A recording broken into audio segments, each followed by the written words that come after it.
Welcome to this edition of Diligence Inside Australia's Boardrooms. I'm TK Kerstetter and I'll be your host for today's show.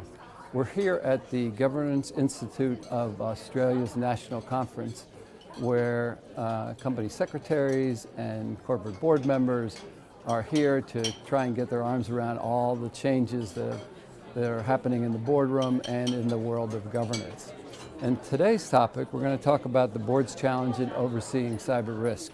And I'm happy to welcome my guest, Diane Smith-Gardner, who's a non-executive board member with Wesfarmers and AGL Energy. Welcome, Diane. Thanks for having me, TK. So as soon as we say cyber, we know that it's an area that's challenging for everybody. Companies and boards all over the world are challenged by what it is that you can't predict, okay, or who's coming after you, whether it's state-sponsored or regardless of what it might be. And both you have to worry about limiting attacks and then always be prepared because you assume that you're going to be hacked at some point in time, and then how does this board respond? So when you take a step back, what is truly in your mind, truly responsibility of the boards for cyber oversight? Well, I think cyber is incredibly topical at the moment, as you've said, but I don't see the role and responsibility of the board around this risk as any different to any other risk. So you have to set the risk appetite, and then you've got to monitor and assess whether that risk appetite has been met. So how do you do that? Now, a really meaningful step on one of my boards was when we had to face into the question of cyber risk insurance. And did we think the premium that we were being asked for the level of cover that we were going to get was appropriate? So we had to dig right into what's the real probability of this risk coming home to roost? And if it does, what's that actually going to look like? What will the costs that we will incur look like? What will the intangibles around reputation risk look like? How would we remedy those? So we started to get a much better understanding of what the implication of the cyber risk was across the organisation. And by determining how much premium we were prepared to take and how much insurance we were going to take, we illuminated that risk appetite dynamic a whole lot better. So it's always seems to be a best practice for any board, regardless of how they set it up, when you talk about risk appetite, of sort of ranking the severity of the risk, and the crown jewels, more of the budget needs to be protecting, the higher, more severe risks. And then when you get down to the very bottom, maybe there's not so much budget left, or maybe they aren't severe. Like it's an annoyance, but it's not severe. But that ranking seems to be pretty important when you talk about your risk appetite. Well, I think everyone has their 2x2 matrix with probability versus consequence. It's survived for a very long time, and the reason it's survived for a very long time, it is because it is very useful. And it does illuminate this very dynamic that you're pointing up. Just where are our big risks and where should we be putting our effort in mitigation? And if we can't mitigate, then passing that risk off to a third party by the tried and true method of insurance. Now, I know that there is a lot of debate about whether that old 2x2 has reached its use by date, but in my book, not yet.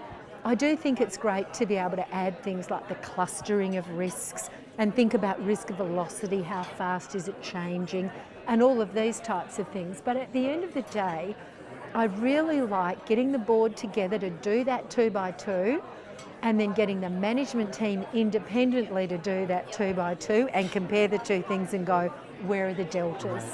And that's just such a good conversation to have, because at the end of the day, it really is about that dialogue around where the big risks are.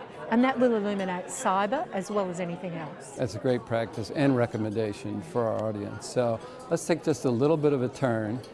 And it's interesting that with the advent of cyber security being so much of an issue, there's been debate about what committee should own it. Now, we both know in the grand scheme of things, the whole board owns it in the end. Of course. But recent trend around the globe is so much of the responsibility for the work between board meetings is in committee meetings.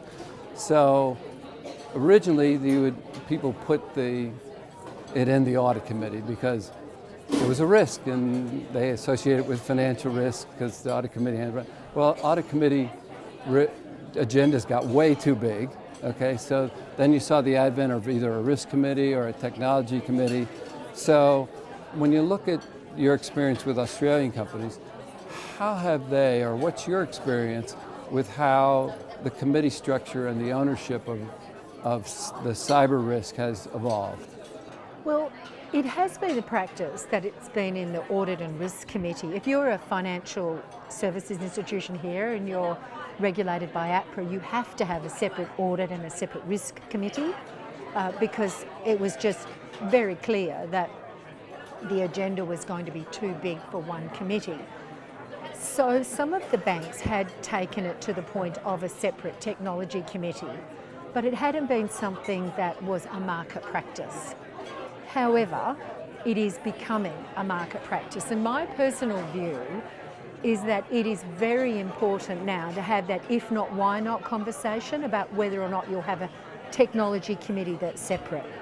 Now, my executive life, I was a business owner of technology in a bank, and then I did a lot of change of control work where you're putting two companies together and thinking about how their systems come together. So my first take on it was technology is something that's in the fabric of the organisation. Don't separate it out because you have the potential then to sort of make it the expert's domain and the rest of the board will just look to the expert. But today, with not just cyber security, but the increasing digitisation of everything, with the enablement of the Internet of Things coming into operations, which of course increases your cyber risk exponentially, my view has changed. And so, as I said, it's got to be an if not, why not? Why should we not have a technology committee is the conversation I want to have before I'm ready to give up that agenda. Yeah, another great point. So lastly, with the time that we have left, I want to ask you about what sort of is a global challenge for all companies, particularly those boards who don't have a cyber savvy person on the board. And I'm not talking about single focused cyber, because we found out that directors that are singly focused, that don't have any broad experience, sometimes don't make the best directors overall.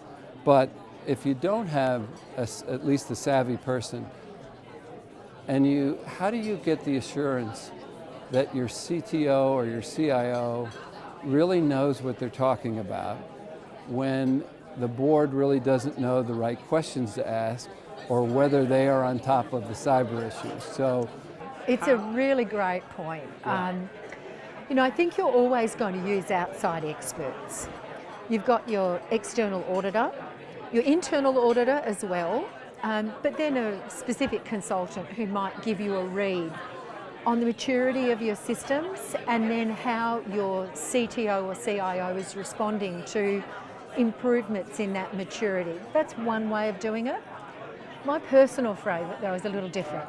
What I like to see is that the CTO comes to the board and explains the approach to business continuity and disaster recovery, and is very clear with you about how they've set the risk appetite about this, is clear with you about what data is really important and that I'm going to protect if there should be a crisis.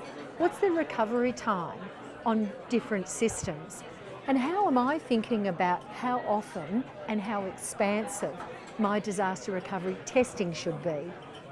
And then I want to get a really good post-test report from that CTO into the board about how that disaster recovery test actually went. And that's going to tell me more than anything else, how good is the horse flesh in that particular position. It's really critical. You can't just give it away to an expert.